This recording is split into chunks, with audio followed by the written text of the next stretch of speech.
Babacar Varor n'est que député Assemblée nationale, ouais, j'étais aussi Mouvement national des arts. C'est une satisfaction totale de me déplacer en compagnie des membres du bureau exécutif national pour venir assister à cette activité organisée par la coordination départementale du Mouvement national des artisans patriotes, section département Mbacké. Et c'est quand même une journée qui entre en tout cas en phase avec l'appel du président du parti PASTEF, Ousmane Sonko, qui récemment a demandé à tous les patriotes de poser cet acte-là. Donc je voudrais tout simplement saluer en tout cas l'engagement des artisans au niveau du département de Mbacké, qui répond en tout cas par rapport à l'appel qu'a fait le président Ousmane Sonko. Mais je dois également dire que cela n'a pas démarré cette année. PASTEF, qui le connaît, c'est que depuis qu'il a été mis en place, pose des actes de citoyenneté. Et je pense que donner son sang fait partie en tout cas des actes citoyens que tout le peuple sénégalais magnifie depuis que PASTEF a été créé. Donc j'ai une satisfaction totale et j'en profite également pour saluer notre frère, notre collègue honorable député Cheikh Thioro Mbacké, mais également féliciter tous les artisans du département de Mbacké, en l'occurrence dirigé par notre frère Sohibou Kane. Et suite à un appel par rapport au manque en tout cas du sang, une déclaration que les banques de sang ont eu à se prononcer. Et c'est suite à cet appel-là que le président du parti PASTEF a demandé à tous les militants, tout le peuple sénégalais de faire un effort pour donner de leur sang. Et je l'ai dit tantôt, qui connaît PASTEF, c'est que c'est un parti qui pose des actes de citoyenneté, que ce soit des dons de sang au niveau des écoles. Nous déjà au niveau du MONAP, on a l'habitude de réhabiliter les salles de classe, les tables bancs.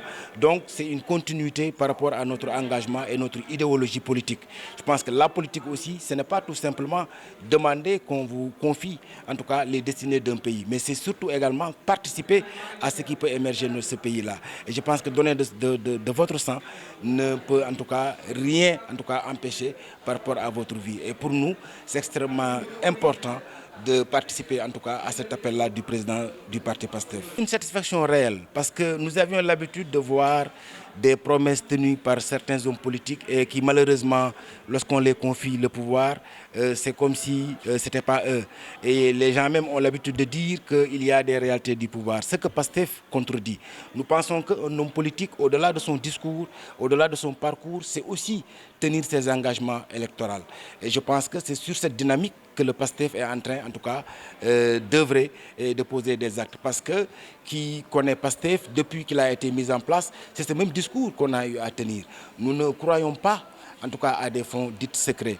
Nous ne croyons pas aujourd'hui que si un président de la République entre, fait sa déclaration, s'il ne le fait pas à la sortie, nous pensons qu'il n'y a pas véritablement de sens. Pour nous, il fallait poser ces actes-là pour permettre au président de la République, quel que soit le président qui sera élu, de déclarer sa patrimoine et à l'entrée et à la sortie.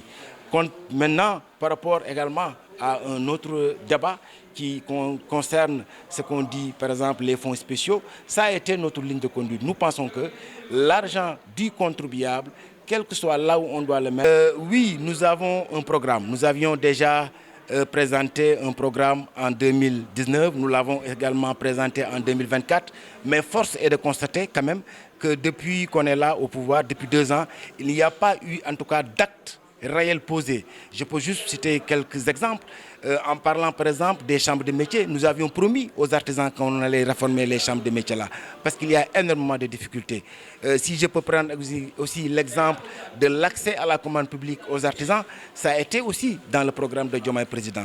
Et je voudrais lancer également un appel par rapport au chef de l'État, par rapport au ministre de tutelle. Je pense que ce qu'on attend aujourd'hui de lui, c'est de poser des actes comme l'a fait son prédécesseur. Je rappelle qu'Amadou Ba, en tant que ministre de l'Artisanat, du Tourisme et de la Culture, avait organisé des états généraux et ces états généraux-là, il ne restait qu'à les finaliser.